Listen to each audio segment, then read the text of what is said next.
इसके अंदर जो लोग हैं वो करते हैं। जैसे अभी सर बोल रहे थे कि वैसे लोग कैसे मिलेंगे, रविंद्र सर जैसे लोग कैसे मिलेंगे, तो लोग हैं आसपास ही हैं, हम शायद नहीं पहचानते। जो बड़ा अच्छा सर ने अभी बोला कि हम पहचान नहीं पाए, कोविड ने एक बड़ा अच्छा एग्जाम्पल दिया और एक दूसरे को जानने का मौका दिया कि गांव में मुझे याद है, हमारे अपने रिश्तेदार की बात मैं बता रहा हूँ, मैं बिहार से हूँ, तो वहाँ पे गंगा के पार एक हाजीपुर जगह है, कोई डॉक्टर है ही नहीं, सारे डॉक्टर, बिहार में खबर हो गई कि सारे डॉक्टर बीमार हो गए हैं और सब बेंगलोर जाके भर्ती हो गए, इसलिए कि बोलेंगे कि डॉक्टर साहब घर पे हैं तो कोई ना कोई दिखाने आएगा, नहीं देखेंगे तो कोई ना कोई पैर भी लगाएगा, कोई गुंडागर्दी भी करेगा, तो दिखा तो लेगा ही हमसे, उससे हमको इन्फेक्शन हो जाएगा तो हम मर जाएंगे। तो ले दे के बचे कौन? परिवार के लोग, आसपास के लोग और आप जैसे लोग जो हर सिचुएशन में वहां पे उपलब्ध हैं और केयर में कभी पीछे नहीं हटे। तो इसके लिए तो मैं कहूंगा कि सब आप लोगों का साधुवाद होना चाहिए। और जब डे टू डे वाली बात है उसमें तो ठीक है, कोई भी आके कर लेता है ना, तेंदुलकर 100 रन बना दे तो 20 रन आप भी बना के चले जाइए तो कोई बड़ी बात नहीं है। लेकिन जब कोई नहीं कर रहा है उस समय जब करता है तो वो असली टेस्टिंग होती है। सो आप लोगों का पोजीशनिंग इतनी अच्छी है कि आप लोग, हमारे में और उनमें क्या दिक्कत है, जो मतलब गांव के लोग जो सोचते हैं या शहर के लोग भी सोचते होंगे, आज के डेट में आप देखिए, मैंने कभी नहीं सुना है कि जो गांव में आप जैसे प्रैक्टिशनर डॉक्टर्स हैं उनके साथ कभी किसी का झगड़ा हुआ। आप किसी की जानकारी में अगर हो तो मुझे बताएं, मैंने नहीं सुना कि आप लोगों के साथ कोई मरीज आके हाथापाई कर रहा है, मारपीट कर रहा है, मैंने कभी सुना ही नहीं, कभी सुने हुआ ही नहीं। हमारे साथ बहुत सुना होगा आपने। इसका कारण जो मुझे समझ में आया कि मरीज, जैसे शुरुआत में ही मंच से सबने कहा और सब लोगों ने कहा कि भाव और मन का जुड़ाव बहुत बड़ा जरूरी है, और एक स्वास्थ्य सुविधा देना, इलाज देना रोबोट का काम नहीं है कि आए तो पैरासिटामोल 2 डाल दिया, 3 ये वाला डाल दिया, 2 इंजेक्शन डाल दिया और टिक टिक टिक टिक हो गया, आप ठीक हो जाओगे, ये होता नहीं है। स्वास्थ्य में ये नहीं चलता है। आज भी इंसान का इलाज इंसान की ही जरूरत है इलाज करने के लिए, क्योंकि वो भाव नहीं आता है, जो आप बात करते हैं उससे डिस्कस करते हैं, उसको जो कॉन्फिडेंस देते हैं। कोविड में बहुत बार ऐसा हुआ, हमें पता है कि हमें पता नहीं कि इससे होगा क्या, लेकिन हम कह रहे कुछ नहीं होगा, ठीक कर देंगे हम। एक आपने बड़ा पहले सुना होगा, मैं उस समय सीनियर रेजिडेंट होता था, 2008-9 की बात है।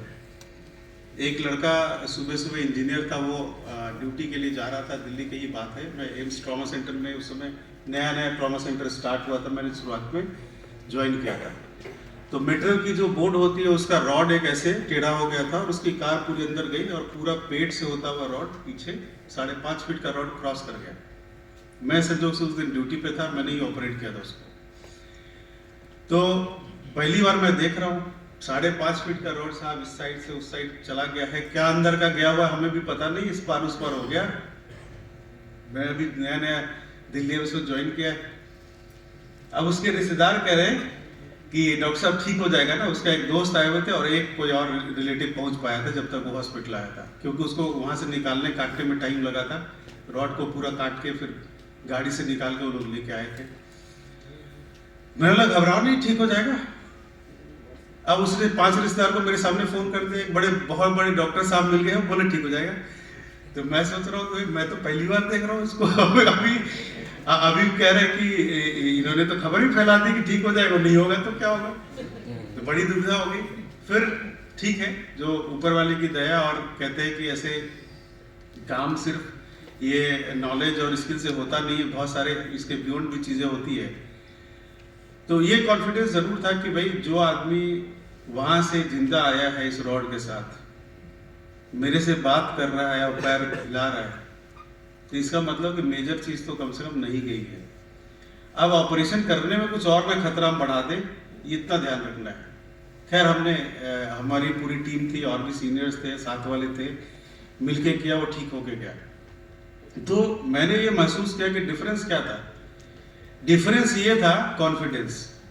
तो वो बात जो उनसे बात की गई, जब वो ऑपरेशन होके निकला तो उसको लगा कि भाई पता नहीं क्या क्या सामान अंदर का गया, हम कभी चल पाएंगे नहीं चल पाएंगे, काम करेंगे कि नहीं करेंगे, ये होगा कि नहीं, बहुत सारी बातें। आज के डेट में वो ऑस्ट्रेलिया में बड़ा सीनियर पोस्ट पे इंजीनियर है, उनसे अभी भी भेजते रहते हैं फोटो, बातें मैसेजेस होते रहती है। तो कहने का मतलब है कि ये जो पार्ट है, जो इलाज का असली मुझे समझ में आता है कि जो कोर पार्ट है वो है लोगों से इंटरेक्ट करना, लोगों से बात करना, उनसे उनकी प्रॉब्लम समझना। क्योंकि हमारे साइंस जो डेवलप हुई एलोपैथी की, वो ऑर्गन और बीमारी बेस्ड हुई है।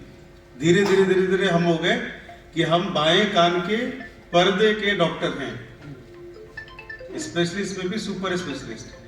तो कान और पर्दा लेके आ जाइए, बाकी आदमी छोड़ दीजिए, कोई बात नहीं है, यही होता है। तो होता है क्या है कि हम बीमारी का ट्रीटमेंट कर देते हैं लेकिन इंसान की इलाज नहीं हो पाती, क्योंकि इंसान क्या चाहता है, आपसे बात करना, उसकी और भी परेशानी, उसको सुनना समझना। और ये चीज आप लोगों में इसमें महारत है। मैं जो एग्जांपल बता रहा था कोविड में, जिनसे हाजीपुर में बात हुई थी, वो भी आपके जैसे गांव में ही प्रैक्टिस करते थे। मैंने बोला कि साहब ठीक है, हम एम्स पे है, हमारे रिश्तेदार है, बड़े क्लोज है, बट मैं तो आ नहीं सकता, आप ही कर रहे हो। मैं इतना जरूर कह सकता हूं कि आप बताइए क्या कर रहे हैं, कि आप क्या सोच रहे हैं, और मैं अपनी जानकारी थोड़ी सी दूंगा। क्योंकि कोविड में उस समय एम्स में बड़ी टीम थी, अपेक्स टीम थी, तो पूरे रिसर्च कंट्री के हमारे पास से आगे परकुलेट होते थे। बड़ा अच्छा उनसे बात विचार हुआ, उन्होंने वो बातें सुनी, कुछ चीज़ें उन्होंने भी बताई कि साहब यहाँ पे ये दवाई मिलती ही नहीं, तो आप जो बता रहे हो तो आपके यहाँ मिलता होगा, तो उपाय बताइए। फिर 2-3 दवाइयों में ये दवाई है, चलिए ये ठीक है, ठीक हो गया।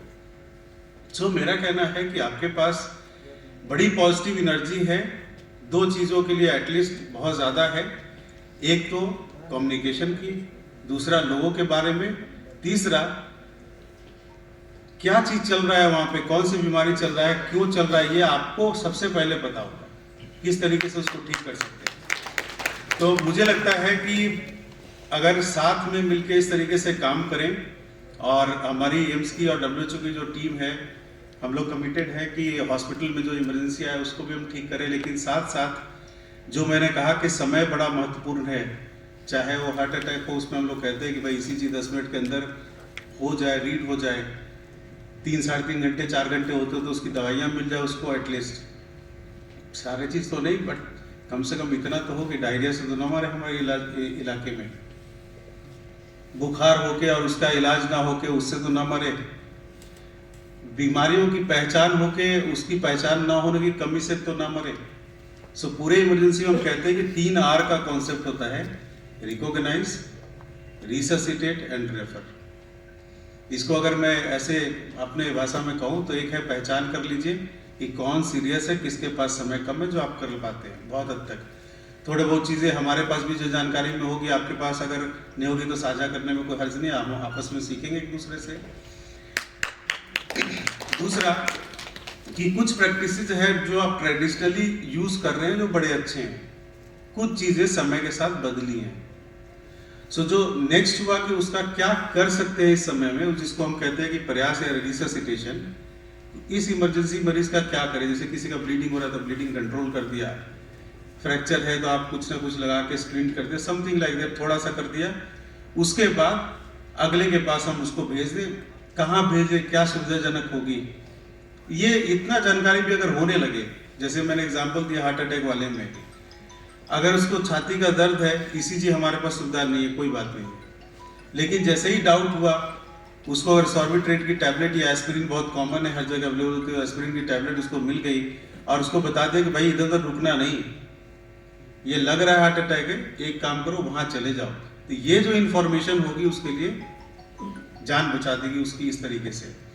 तो एक हम लोग कोशिश करें कि टेली के थ्रू भी हम लोग आने वाले समय में कोशिश करेंगे कि टेली के थ्रू, जैसे मोबाइल मेडिकल यूनिट की बात हो रही है, तो मोबाइल मेडिकल यूनिट का दोनों यूज हो, एक तो जो डॉक्टर या पैथोलॉजी लैब या टेस्ट की सुविधा बढ़े वो तो है ही, लेकिन साथ साथ में आप में कैसे और बेहतरी आ सके वो और अच्छा हो जाएगा फिर हमारे लिए, क्योंकि आपकी क्वालिटी है, आप देख सकते हैं, समझ सकते हैं, लोगों को कम्युनिकेट करते हैं, बीमारियों के बारे में जानते हैं, आप इंजेक्शन दे सकते हैं, आप IV फ्लूइड चला सकते हैं, ये सारे आपके गुण हैं ऑलरेडी। इसमें अगर जो नॉलेज की कुछ 2-4 चीज़ें अगर ऐड हो जाए, एक आध दो स्किल ऐड हो जाए, तो मुझे नहीं लगता है कि बहुत ज़्यादा हमें अस्पताल और ये सब की कम से कम काफ़ी हद तक लोड कम हो जाए। इतना ज़्यादा डिमांड है कि अस्पताल आप कितना भी खोल लीजिए। एम्स में मैं कल ड्यूटी पे था, 24 घंटे कल मेरी ड्यूटी थी। बाहर में इमरजेंसी के बाहर में पहुंचने के बाद भी आपको हो सकता है 1.5-2 घंटे लग जाए, इतनी भीड़ अंदर जगह ही नहीं है। तो आप एम्स, एक एम्स से 22 एम्स हो गए, लेकिन भीड़ तो खत्म नहीं हुई, डिमांड तो है ही। लेकिन साथ में क्या है कि वो जाने आने का खर्चा, जो सर कह रहे थे इतना ज़्यादा खर्चा होता है, 100 करोड़ के आसपास लोग अपने जेब से खर्च कर रहे हैं सिर्फ यहाँ के लोग। तो अगर ये सुविधाएं घर के आसपास मिलने लगेगी तो शायद बहुत जल्दी इलाज भी हो जाएगा, कम में भी हो जाएगा, और लोगों की जान ज़्यादा से ज़्यादा हम बचा पाएंगे। इसी आशा के साथ कि आप लोगों के साथ मिलकर और हम लोग अच्छा काम करें। सो बुलाने के लिए बहुत बहुत धन्यवाद। और